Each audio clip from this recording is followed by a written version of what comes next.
Jonatas Goldthorpe, Por Meu Espírito, 1859-1936. Certo dia, no ano de 1900, em Changte, no interior da China, passou um correio galopando à doida. Levava um despacho da imperatriz para o governador, ordenando que tomasse medidas para exterminar imediatamente todos os estrangeiros.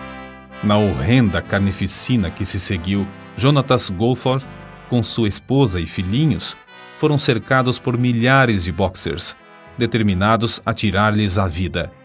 O pai da família, ao cair no chão com uma tremenda pancada que quase lhe partiu o crânio, ouviu uma voz dizer-lhe: "Não temas, teus irmãos estão orando por ti." Antes de ficar inconsciente, viu chegar a galope um cavalo que ameaçava atropelá-lo. Ao voltar a si, percebeu que o cavalo caíra ao seu lado, esperneando de tal maneira que os seus atacantes foram obrigados a desistir do propósito de matá-lo. Assim, ele reconheceu que a mão de Deus o guardava maravilhosa e constantemente durante o tempo do morticínio dos boxers, no qual centenas de crentes foram mortos. Jonatas Goldthorpe e sua família foram salvos de inumeráveis situações angustiosas entre o povo amotinado, até que, por fim, 20 dias depois, chegaram ao litoral do país. Rosalind e Jonatas Goldthorpe tinham as suas vidas escondidas com Cristo em Deus. Eis como viviam nas suas próprias palavras. Não é somente tolice aceitar para nós mesmos a glória que pertence a Deus, mas é grave pecado, porque o Senhor diz: "A minha glória a outrem não darei." Quando ainda jovem, Jonatas Goldthorpe adotou as palavras de Zacarias, capítulo 4, versículo 6, como lema da sua vida: "Não por força nem por violência, mas pelo meu espírito, diz o Senhor dos Exércitos." Alguém que o conhecia intimamente escreveu: "Antes de tudo, Jonatas Goldthorpe era um ganhador de almas. Foi por essa razão que se tornou missionário no estrangeiro. Não havia outro interesse, outra atividade, outro ministério que o atraísse. Com o fogo do amor de Deus no coração, ele manifestava um entusiasmo irresistível e uma energia incansável. Nada podia impedir seus esforços dinâmicos na obra, para a qual Deus o chamara. Era assim tanto aos 77 anos como quando tinha 57. Com a perda da vista durante os últimos 3 anos da sua vida, não diminuíram seus esforços. Parece até que aumentaram. Revela-se, nas suas próprias palavras, como foram lançados os alicerces da sua vida constantemente esforçada no serviço do Senhor. Minha mãe, quando eu e meus irmãos éramos ainda crianças, com desvelo incessante, nos ensinava as Escrituras e orava conosco. Uma coisa que teve grande influência sobre a minha vida foi o fato de minha mãe me pedir que lesse os salmos para ela em voz alta. Tinha apenas 5 anos quando comecei a fazer esse exercício e achei a leitura fácil. Com a continuação, adquiri o costume de decorar as Escrituras, coisa que continuei a fazer com grande proveito. Todos podemos testificar que é fácil fazer com que a leitura das Escrituras e a oração cheguem a uma monótona formalidade, mas, ao contrário, o semblante de Jonatas Goldthorpe se iluminava com o reflexo da glória das Escrituras que recebia na alma. Depois da sua morte, uma criada católica romana declarou: "Quando o Sr. Goldthorpe se hospedava na casa onde trabalho, eu mirava seu rosto e dizia a mim mesma: o rosto de Deus pode ser assim." Acerca da conversão de seu pai, Jonatas escreveu: "No tempo da minha conversão, morava com meu irmão Guilherme. Certa vez, nossos pais nos visitaram, passando conosco mais ou menos um mês. Fazia tempo que o Senhor me dirigira a fazer culto doméstico. Assim, certo dia, anunciei: faremos o culto doméstico de hoje e peço que todos se reúnam depois do jantar. Esperava que meu pai se manifestasse contrariamente, porque em casa não costumávamos dar graças antes das refeições, quanto mais fazer culto doméstico. Li um capítulo de Isaías e depois de falar algumas palavras, oramos juntos, de joelhos. Continuamos a realizar os cultos domésticos durante o tempo que eu estava em casa. Depois de alguns meses, meu pai foi salvo." O jovem Goldthorpe, no tempo de estudante no ginásio, Visava ser advogado, até que certo dia leu a inspiradora biografia do pregador Roberto McCheyne. Não somente se desvaneceram para sempre todas as suas visões de ambição, mas ele dedicou também a sua própria vida a levar almas ao Salvador. Nesse tempo, devorou os livros. Os discursos de Spurgeon, os melhores sermões de Spurgeon, Graça Abundante, Bunyan, e O Descanso dos Santos, Baxter. A Bíblia, contudo, era o seu livro predileto e costumava levantar-se 2 horas mais cedo para estudar as Escrituras, antes de se ocupar em qualquer outro serviço do dia.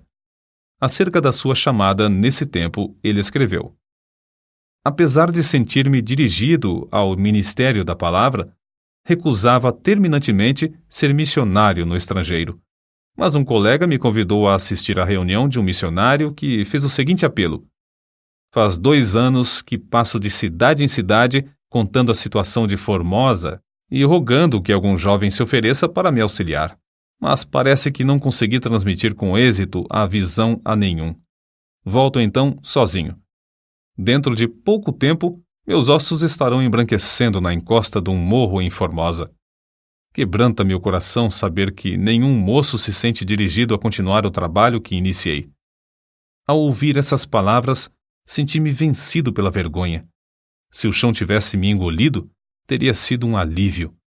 Eu, comprado com o precioso sangue de Cristo, ousava planejar a minha vida como eu mesmo queria. Ouvi a voz do Senhor dizer: a quem enviarei? E quem há de ir por nós? E respondi: eis-me aqui, envia-me a mim. Desde então, sou missionário. Lia avidamente tudo o que podia achar acerca de missões no estrangeiro e me esforçava por transmitir aos outros a visão que eu alcançara, a visão dos milhões da terra sem oportunidade de ouvir um pregador. Por fim, chegou o tempo de iniciar seus estudos em Toronto. O primeiro domingo, ele o passou trabalhando entre os prisioneiros da prisão Don, um costume que preservou durante todos os anos de estudos nessa cidade. Durante a semana, dedicava muito tempo a andar de casa em casa ganhando almas para Cristo. Quando o diretor do colégio onde estudava perguntou-lhe quantas casas visitara durante os meses de junho a agosto, ele respondeu: 960. Foi nesse tempo dos estudos que Jonatas Goforth se casou com Rosalind Bell Smith. Acerca do encontro de ambos, ela escreveu: comecei, aos 20 anos de idade, a orar pedindo que, se o Senhor desejasse que eu me casasse, ele me dirigisse um moço inteiramente dedicado a ele e ao seu serviço. Certo domingo, achei-me em uma reunião de obreiros da Toronto Mission Union. Um pouco antes de começar a reunião, alguém à porta chamou Jonatas Goforth. Ele, ao levantar-se para ir lá fora, deixou a Bíblia na cadeira. Então, eu fiz uma coisa que nunca pude explicar. Nem para ela achei desculpas. Senti-me impelida a ir à cadeira dele, apanhei a Bíblia e voltei à minha cadeira. Ao folhear rapidamente o livro, achei-o quase gasto pelo uso e marcado de capa a capa. Fechei-o e, sem demora, coloquei-o de novo na cadeira. Tudo isso aconteceu em um intervalo de poucos segundos. Ali, sentada no culto, eu disse a mim mesma: esse é o moço com quem seria bom que eu me casasse. No mesmo dia fui apontada, juntamente com outras pessoas, para abrir um ponto de pregação em outra parte de Toronto. Jonatas Goforth estava também entre o grupo. Durante as semanas que se seguiram, eu tive muitas oportunidades de ver a verdadeira grandeza da alma desse homem, a qual nem seu exterior desprezível podia esconder. Assim, quando ele me perguntou: queres unir a tua vida à minha para irmos à China? Sem vacilar um só momento, respondi: quero. Mas, alguns dias depois, foi grande a minha surpresa quando ele me perguntou: prometes nunca me impedir de colocar o Senhor e a sua obra em primeiro lugar, mesmo antes de ti? Era essa mesma qualidade de moço que eu pedira, em oração, para que Deus me desse como marido. Então, firmemente respondi: prometo fazê-lo sempre. Oh, como fora benigno o mestre ao esconder-me o que essa promessa significava! Poucos dias depois de eu haver prometido o que me pediu, veio a primeira prova. Eu sonhava, como mulher que era, com o bonito anel de casamento que ia receber. Foi então que Jonatas me disse: "Não te importas se eu te não comprar uma aliança?" A seguir, explicou com grande entusiasmo como se esforçava na distribuição de livros e folhetos sobre o trabalho na China. Queria economizar o mais possível para essa importante obra. Ao ouvi-lo, e depois de contemplar a luz no seu rosto, as visões de uma aliança bonita se desvaneceram. Era a minha primeira lição sobre os verdadeiros valores. Em 19 de janeiro de 1888, centenas de crentes se reuniram na estação em Toronto para se despedir do casal Goforth, que ia trabalhar na obra de Deus na China. Antes de sair do trem, todos baixaram a cabeça em oração, e ao partir, a grande multidão cantava: "Avante, soldados de Cristo!" E, uma vez fora da estação, os dois, no trem, rogaram a Deus que os guardasse para viverem eternamente dignos da grande confiança que esses irmãos haviam depositado neles. Não muito depois de chegarem à China, Hudson Taylor lhes escreveu: "Faz 10 anos que a nossa missão se esforça para entrar no sul da província e somente agora é o que conseguimos. Se a missão do interior da China, com missionários e auxiliares experientes na língua e nos costumes do povo, sofre fracasso durante 10 anos nessa província, como podia entrar ele, jovem e inexperiente, sem conhecer a língua?" As palavras de Hudson Taylor, "avançar de joelhos", tornaram-se o lema da missão de Goforth para entrar no Monte de Onan. Jonatas Goforth levou mais tempo para aprender a língua do que um companheiro seu que chegou 1 ano depois dele. Certo dia, ao sair para pregar, ele, em grande desespero, disse à sua esposa: "Se o Senhor não operar um milagre para eu aprender essa língua, serei um grande fracasso como missionário." 2 horas depois, voltou dizendo: "Oh, Rosa, que maravilha! Ao começar a pregar, as palavras e as frases tornaram-se tão fáceis que o povo me compreendeu bem." 2 meses depois, receberam uma carta dos estudantes no Colégio Knox, em Toronto, contando como, em certo dia e a certa hora, eles se reuniram para orar pelo casal, somente pelos Goforth, e ficaram convencidos de que haviam sido abençoados por Deus, porque sentiram muito a presença e o poder de Deus na oração. Goforth, ao abrir seu diário, descobriu que foi no mesmo dia e hora que Deus lhe deu a habilidade de falar fluentemente. Alguns anos depois, certo patrício seu que falava bem o chinês disse-lhe acerca do seu estilo de falar: "Compreende-se a fala do Senhor sobre uma área maior do que de qualquer outra pessoa que conheço." O missionário veterano assim aconselhou a Goforth: "Os chineses têm tantos preconceitos contra o nome de Jesus que você deve esforçar-se para demolir os deuses falsos e só depois mencionar o nome de Jesus, se houver oportunidade." Ao contar isso à sua esposa, Goforth exclamou indignado: "Nunca, nunca, nunca! Em nenhum tempo ele se levantou para pregar sem a Bíblia aberta na mão."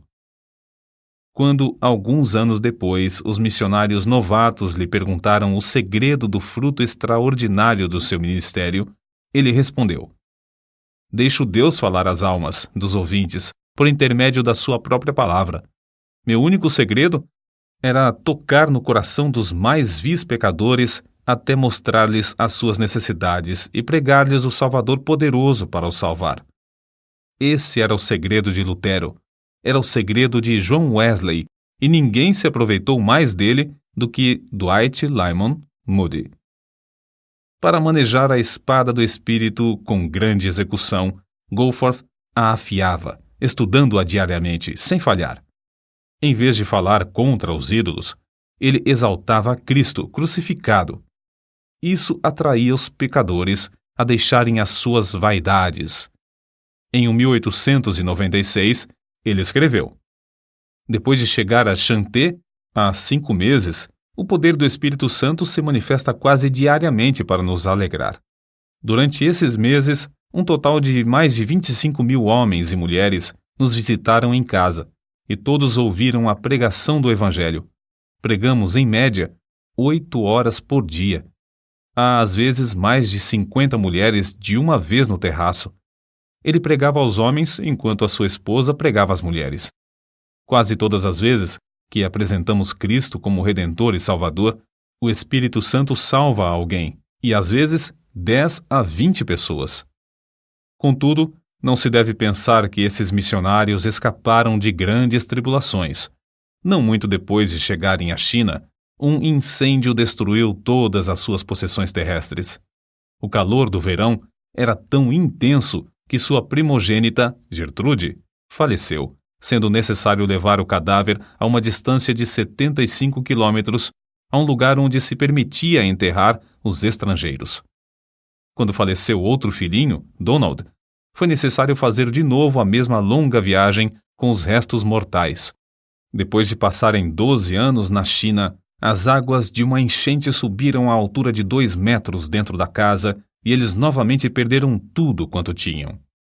No ano 1900, logo após outra filha, Florença, morrer de meningite, veio a insurreição dos Boxers, acerca da qual já nos referimos.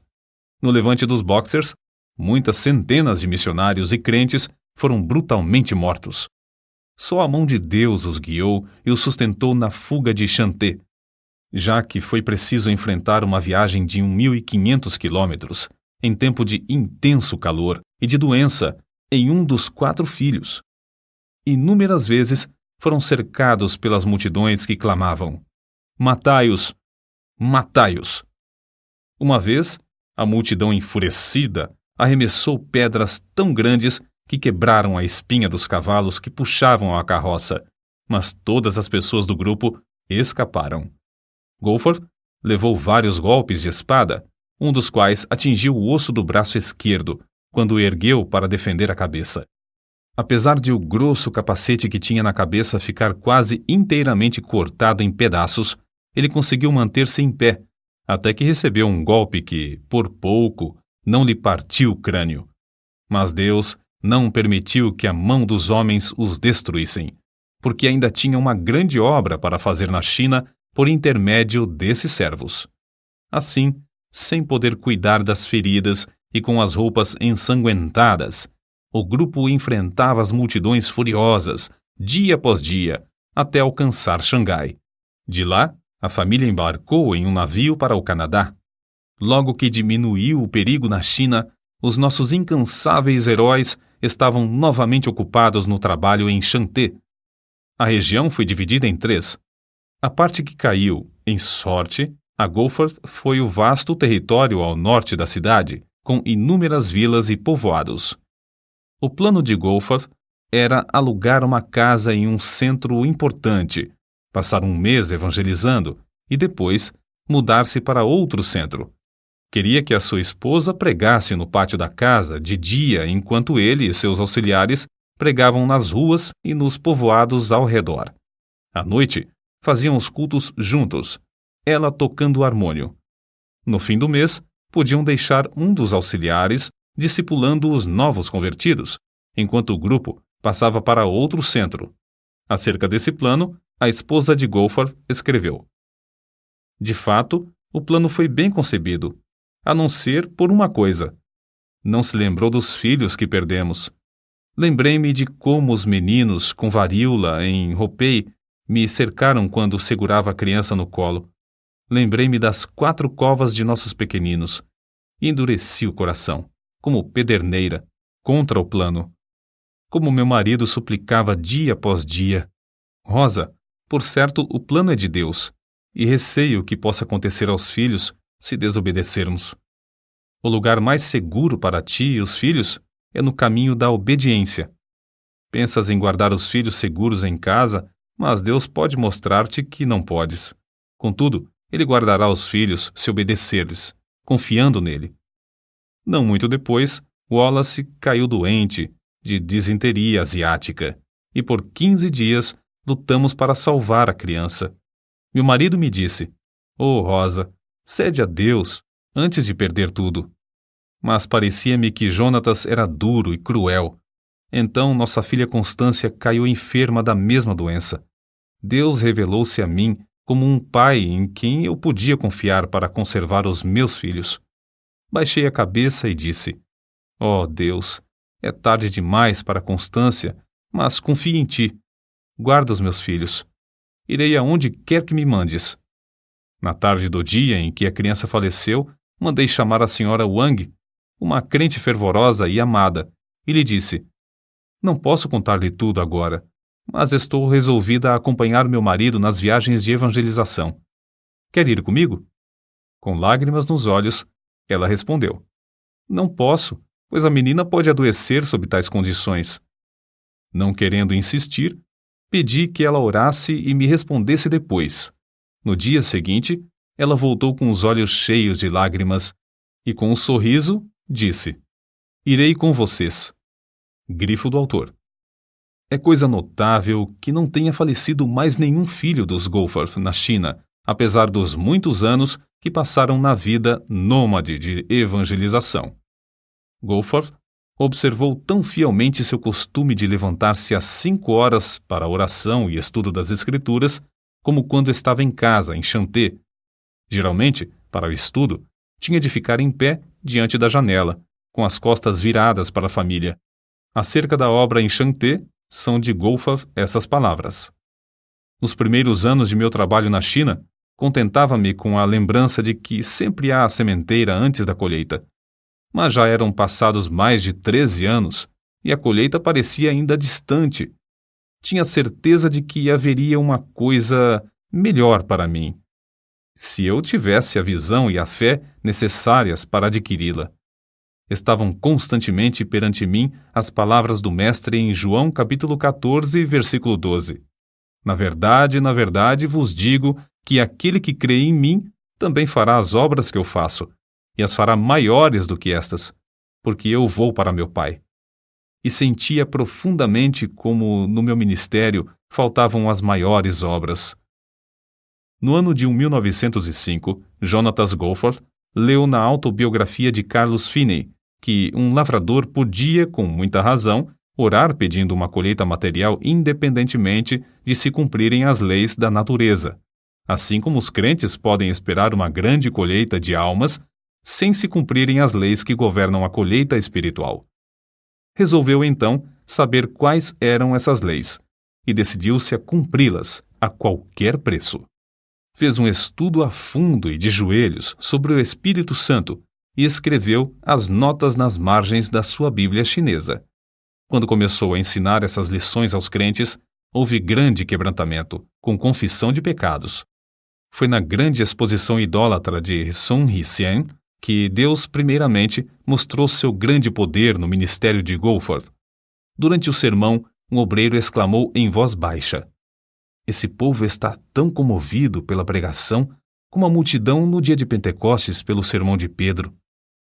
Na noite do mesmo dia, um salão alugado e que não comportava toda a grande multidão pagã que queria assistir, Goforth pregou sobre o texto: levando ele em seu corpo os nossos pecados sobre o madeiro. Quase todos mostraram-se convictos do pecado, e quando o pregador fez o apelo, levantaram-se clamando: Queremos seguir a esse Jesus que morreu por nós.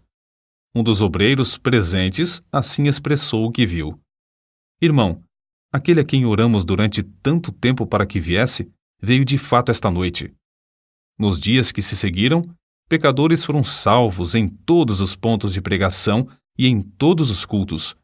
Acerca do avivamento que nesse tempo visitou a Coreia, um dos missionários escreveu sobre o que presenciou. Os missionários eram como os demais crentes. Não havia alguém entre eles de talento extraordinário. Viviam e trabalhavam como quaisquer outros, a não ser nas orações.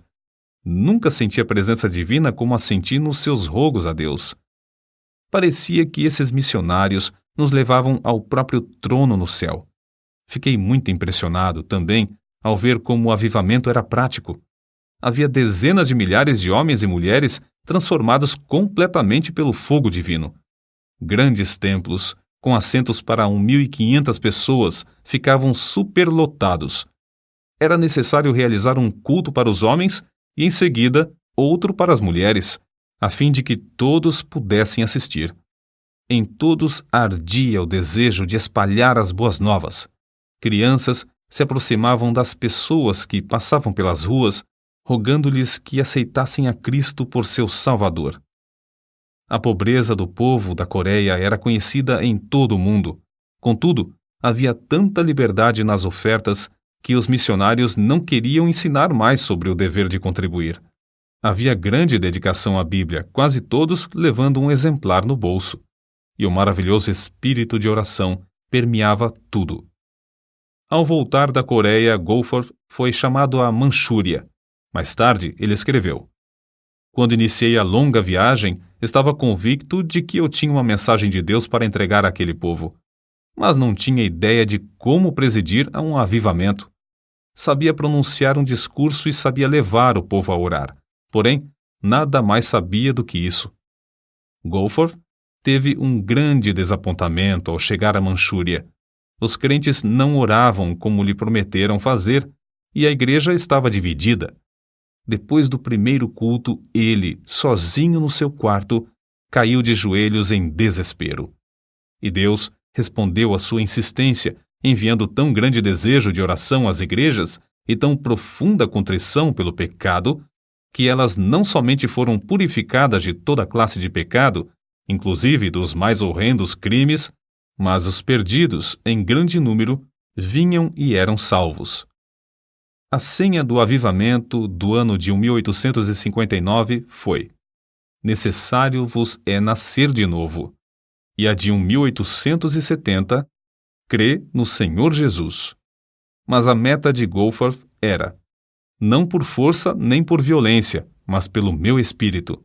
Zacarias capítulo 4, versículo 6. Que o Espírito Santo operava em vários lugares na Manchúria em resposta às orações insistentes e em face de embaraços de toda sorte, vê-se claramente no que ele escreveu acerca da obra na cidade de Niucheng. Ao subir ao púlpito, ajoelhei-me um momento como de costume para orar. Quando olhei para o auditório, pareceu-me que todos os homens, mulheres e crianças na igreja estivessem com dores de julgamento. As lágrimas corriam copiosamente, e houve confissão de toda a espécie de pecado. Como se explica isso? A igreja era conhecida como igreja morta e sem mais esperança. Contudo, antes de anunciar sequer uma palavra, sem mesmo cantar um hino ou orar, começou essa obra maravilhosa. Não há outra explicação. Foi o Espírito de Deus que operou em resposta às orações das igrejas de Mukden, Liaoyang e de outros lugares na Manchúria, as quais haviam experimentado a mesma qualidade de avivamento e foram induzidas a interceder por sua pobre e necessitada igreja irmã. Jonatas Goforth, quando foi à Manchúria, era quase desconhecido fora do pequeno círculo da sua denominação. Depois de algumas semanas, quando voltou, os olhos dos crentes de todo o mundo estavam fitos nele. Contudo, permaneceu o mesmo humilde servo de Deus, reconhecendo que a obra não era dele, mas do Espírito de Deus. Shanxi é conhecida como a província dos mártires. Certo chinês, douto, contou a Goforth como presenciara nessa província, durante a insurreição dos Boxers, em 1900, de uma só vez a morte de 59 missionários. Todos eles encararam o carrasco com a maior calma. Uma mocinha de cabelos louros perguntou ao governador: "Por que devemos morrer? Os nossos médicos não vieram de países remotos para dar suas vidas para servir ao seu povo? Muitos doentes sem esperança não foram curados? Diversos cegos não receberam a vista? É por causa do bem que fizemos que devemos morrer?" O governador baixou a cabeça e não respondeu. Mas um soldado pegou a mocinha pelos cabelos e, com um só golpe, decepou-lhe a cabeça. Um após outro foram mortos. Todos morreram com um sorriso de paz. Esse mesmo chinês contou como viu, entre eles, uma senhora falando alegremente ao filhinho. Com um só golpe, ela foi prostrada, mas a criança continuou a segurar-lhe a mão. Logo a seguir, outro golpe, e um pequeno cadáver jazia ao lado do cadáver da mãe. Foi a essa mesma província dos mártires que Deus enviou seus servos, os Goforth, 8 anos depois, e onde Jonatas presenciou o seguinte. Em Xuanxian, não muito depois de começar a falar, vi muitos dos ouvintes baixarem a cabeça, convictos, enquanto as lágrimas corriam-lhes pelas faces. Depois do discurso, todos os que experimentaram orar estavam quebrantados. O avivamento, que começou assim, continuou durante 4 dias. Houve confissão de toda a qualidade de pecados. O delegado regional se admirou grandemente ao ouvir confissões de homicídios, de roubos e de crimes de toda a sorte. Confissões que só conseguiria arrancar deles, açoitando-os até quase os deixar mortos. Às vezes, depois de um culto de 3 horas ou mais, o povo voltava à casa para continuar a orar. Mesmo em horas tardias da noite, havia pequenos grupos reunidos em vários lugares para orar até quase clarear o dia.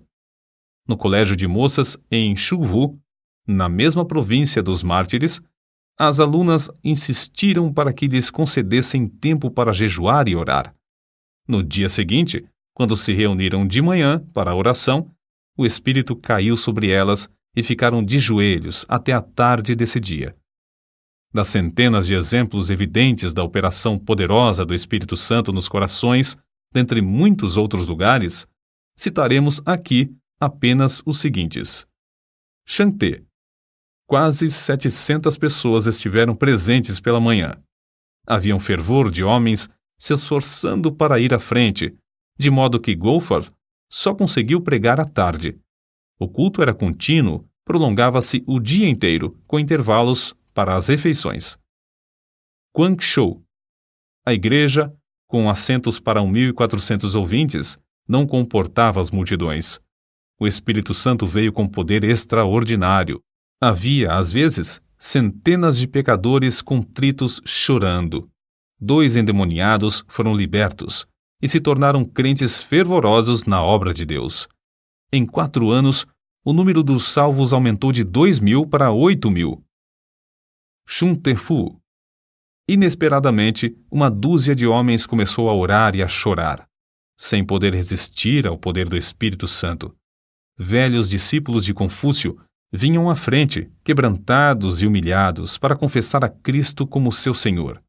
Um total de 500 homens e mulheres foram salvos. Foi, talvez, a maior obra do Espírito Santo que eu tenha visto. Nanquim. A assistência foi de mais de 1.500 pessoas. Centenas que também queriam entrar não puderam e voltaram a casa. O culto da manhã durou 4 horas. O resto do tempo foi dedicado à oração e confissão de pecados.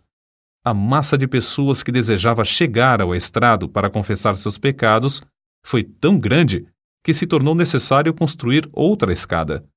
Subi de novo ao estrado, às 3 horas da tarde, para iniciar o segundo culto.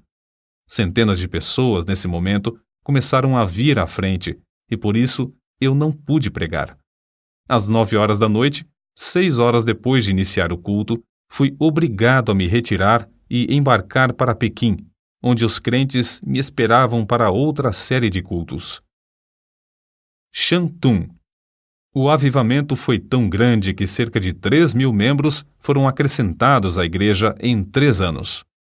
Acerca dos cultos entre os soldados do general Feng, a esposa de Goforth escreveu: Desde o início sentimos a presença de Deus. 2 vezes, todos os dias, Goforth tinha auditórios de cerca de 2.000 pessoas, principalmente oficiais, que se mostravam grandemente interessados. A 3 cultos, às esposas foi permitido assistirem, e Deus me deu poder para falar-lhes. Quase todas declararam-se prontas a seguir a Cristo. O general Feng, ao experimentar orar, ficou quebrantado. A seguir, outros oficiais, um após outro, começaram a clamar a Deus entre soluços e lágrimas. Assim continuou a obra, ano após ano, geralmente com 3 cultos por dia, apesar de grandes obstáculos. No período da seca de 1920, 30 a 40 milhões dos habitantes ao redor encararam a morte pela fome. Em 1924, Goforth escreveu à sua esposa, forçada por doença a voltar ao Canadá. Completo hoje 65 anos. Oh, como cobiço, mais que qualquer avarento cobiça o ouro, 20 anos ainda para ganhar almas. Depois de completar 68 anos de idade e sua esposa 62, idades em que a maioria dos homens se afasta do serviço ativo, os dois foram enviados para um campo inteiramente novo na Manchúria. Dessa vez, um campo distante, vasto e frio, que se estende até as fronteiras da Rússia e da Mongólia. Acerca da sua partida, Goforth escreveu: certo dia, em fevereiro de 1926, minha esposa estava deitada esperando a chegada da assistência para levá-la ao Hospital Geral de Toronto. De repente, a campainha da porta e a do telefone tocaram simultaneamente. Pelo telefone, foram avisados de que não haveria lugar no hospital antes de 3 dias. Na porta, recebemos um cabograma do general Feng, da China, rogando que eu fosse sem demora. Nesse momento, eu disse à minha esposa: que farei? Não posso deixar-te. Todos pensávamos que ela não viveria muitos meses mais. Minha esposa, depois de orar, disse: vou contigo. Os membros da junta estavam reunidos na ocasião.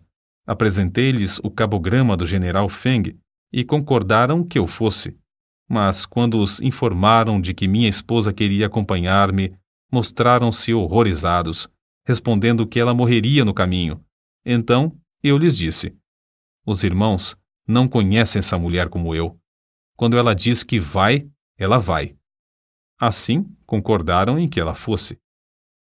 Durante muito tempo, avisados pelo cônsul do novo campo da Manchúria, viviam com as malas arrumadas a fim de partirem imediatamente no caso de haver um segundo levante dos Boxers, como todos esperavam. Contudo, desde o início, Deus honrou o serviço desses servos, conforme se lê no que ele escreveu na avançada idade de 70 anos.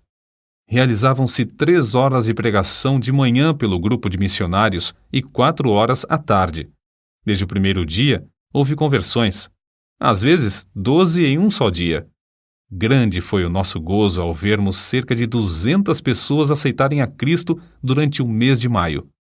Havia muito tempo que diversos amigos insistiam em que ele escrevesse a história de como o Espírito Santo operava no seu ministério. Em tempo de intenso frio, viu-se obrigado a extrair os dentes. Durante 4 longos meses, sofreu dores cruciantes nos maxilares, a ponto de não poder pregar. Foi nessa época que seu filho menor chegou do Canadá. Goforth, então, conseguiu ditar a matéria para o filho datilografar. Dessa forma, foi impresso o livro Por Meu Espírito, obra de grande circulação e influência. Após 4 anos de serviço, foi-lhe necessário voltar ao Canadá por causa da vista de sua esposa. Foi durante esse tempo que Goforth também começou a perder a vista. Enquanto convalescia das operações mal sucedidas para restaurar-lhe a visão de um olho, ele relatou uma por uma as histórias da obra na China, histórias que a sua enfermeira estenografou e que, agora, completam o famoso livro intitulado Vidas Milagrosas da China. Em 1931, Goforth e sua esposa, ela com 67 anos e ele com 72, com os corações ardendo pelo desejo de ganhar almas, voltaram mais uma vez à obra na Manchúria. 472 convertidos foram batizados em 1932. Um dia, Goforth voltou de uma viagem evangelística e entrou em casa às apalpadelas. Depois de ficar um momento ao lado da sua esposa, ele lhe disse em voz baixa: receio que a retina do olho esquerdo tenha saído do lugar. E assim tinha acontecido. A perda completa da visão era para ele uma tristeza, uma tragédia, sentida por todos. Ao mesmo tempo, chegou-lhes uma carta informando-os de uma redução tão grande no que recebiam para o sustento dos missionários e nas despesas das viagens evangelísticas, que parecia impossível continuar a obra. Foi a maior crise de toda a vida de Jonatas Goforth. Contudo, sem vacilar, olhou para Deus. A própria cegueira parecia mais uma bênção do que uma aflição. Os crentes mostravam-se mais ligados a ele do que antes. Vencendo o desânimo inevitável dos que perdem a vista, não cessou de pregar com a Bíblia que amava, aberta nas mãos. No ano de 1933, 778 convertidos foram batizados. Por fim, os Goforth cederam ao apelo dos crentes do Canadá a que retornassem à terra natal para animar as igrejas no envio de mais missionários. Durante os preparativos para a viagem, souberam que 966 convertidos foram batizados naquele ano, o 1934. O culto de despedida foi um dos mais comoventes em toda a história da obra missionária. O obreiro tão amado pelos crentes, agora, por causa da cegueira, não podia ver como tinham enfeitado o templo, mas eles bondosamente e com prazer lhe descreveram tudo acerca das muitas e lindas bandeiras de seda e veludo que cobriam inteiramente as 4 paredes do templo. Os pregadores que falaram o fizeram chorando. Um deles disse: "Agora Elias está para sair de nosso meio, e cada um de nós deve tornar-se um Eliseu." Na hora da despedida, havia uma multidão de crentes chorando na plataforma da estação.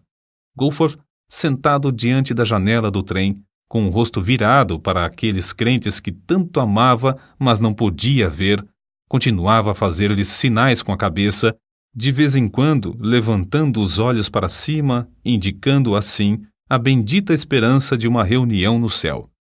Quando o trem partiu, os crentes, com os olhos cheios de lágrimas, tentaram acompanhá-lo, correndo paralelamente, a fim de conseguirem olhar mais uma vez para o rosto desses queridos missionários. Durante 18 meses, Goforth pregou a grandes auditórios no Canadá e nos Estados Unidos.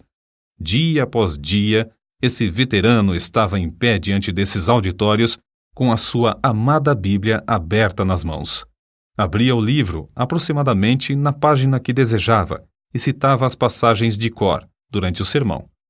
Isso ele fazia com tanta prática, tendo os olhos abertos, que era difícil crer que as não lia como outrora. O ponto principal de suas mensagens descobre-se nas palavras que lhe disse certo dia a sua esposa: "Querida, acabo de fazer um cálculo mental que prova com certeza qual o resultado de dar ao Evangelho a oportunidade de operar. Se cada um dos missionários enviados à China tivesse levado tantas almas a Jesus como os 6 missionários do nosso campo durante o ano de 1934, o último ano que passamos na Manchúria, isto é, 166 almas por cada missionário, o número de conversões na China teria alcançado a cifra de quase 1 milhão, em vez de apenas 38.724. Isto é, teria sido 25 vezes maior." Grifo do autor. Certo dia, quando tinha de pregar somente à noite, ele disse à sua esposa: "Em vez de sairmos de casa hoje, acho melhor participarmos de um banquete da palavra. Lê para mim o precioso Evangelho de João." Ela leu 16 capítulos desse livro. Percebia-se que era um verdadeiro banquete para ele, pela atenção que prestava à leitura de certas passagens. Antes de falecer, tinha lido a Bíblia de capa a capa mais de 73 vezes. Na noite do dia 7 de outubro de 1936, Jonatas Goforth, depois de um discurso fervoroso e longo sobre o tema Como o fogo do Espírito varreu a Coreia, deitou-se tarde para dormir. Às 7 horas da manhã seguinte, a sua esposa levantou-se e vestiu-se. Logo a seguir, verificou que foi mais ou menos no mesmo momento em que ela se levantou que ele, dormindo aqui na terra, num instante, acordou na glória, vendo de novo. Poucos dias antes, ele tinha dito que se regozijava em saber que o primeiro rosto que ia ver seria o de seu Salvador. 5 anos e meio depois de Jonatas Goforth haver dormido no Senhor, Rosalind Goforth reuniu-se ao seu amado marido e companheiro de lutas. As últimas palavras que pronunciou foram estas: "O rei me chama, estou pronta." Dela também pode-se dizer, como foi dito a respeito dele, entregava-se à oração e ao estudo da palavra para saber a vontade de Deus. Foi esse amor pela leitura da Bíblia e a ininterrupta comunhão com Deus que lhe deram o poder de comover auditórios e convencê-los do pecado e da necessidade do arrependimento. Em todas as ocasiões, ele dominava sua própria pessoa e confiava inteiramente no poder do Espírito Santo para descobrir as coisas de Jesus aos ouvintes. Que o mesmo brado de guerra seja sempre nosso, não por força, nem por violência, mas pelo meu Espírito. Mas recebereis poder ao descer sobre vós o Espírito Santo.